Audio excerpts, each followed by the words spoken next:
Hey everybody, Frank DeLeo, pastor at Trinity Point Church and the author of the new book, CPR for the Heart, A Spiritual Journey from Death to Life. You know, I'm convinced there are 6 major issues, 6 things that really dictate whether a person will harden their heart or not toward God. And those 6 issues, those 6 warning signs we've been talking about all last week. I hope you'll go back and look at them if you didn't see them. Well, what are they and how do they influence things? First, very simply, suffering. When we physically suffer, we can harden our heart toward God. Second, psychological. Things that we think about or identify with can easily harden the heart. Third, our culture, where we live, what we do, what we don't do. Fourth, spiritual. Very significant. Fifth, and maybe the most difficult behind suffering, corruption. How we see all of that as a part of our life and that God can't stop it. And last is perception, how we perceive things. You see, each of these can influence the heart toward or away from God, a loving God. Look, it breaks my heart when I see people who have been good, kind, and happy and believers all of a sudden switch and begin to harden their heart. It starts slowly, but eventually they become disingenuous toward God and they feel like He's not there for them. They push away from Him because of their suffering. They feel like God doesn't exist. Oftentimes it comes from the physical problems we experience. I hear people say things like, you know, I've been sick for a very long time and I've asked God and the people in the church have asked God to heal me and He hasn't healed me. So why should I continue to believe in Him? How about this one?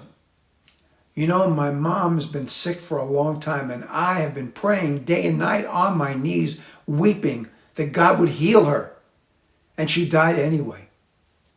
Why should I believe in Him? Why should I even care about this God that you talk about? That can harden your heart. These are not easy, and there's many others within those parameters of the 6 that can change the heart, and many more examples we talk about. You know, it almost sounds like a cliche when you hear people say things like, you know, we live in a broken world, as if that's going to satisfy their problem or stop them from hardening their heart toward God. You see, but God's made a plan and He's made an easy way for us back if we'll just search for Him and open our heart to Him. Maybe that's the beginning of the resuscitation that must take place.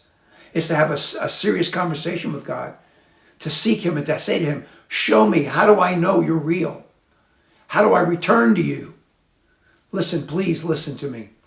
All of us, whether we are believers or not, are going to have trials, tribulations, and problems.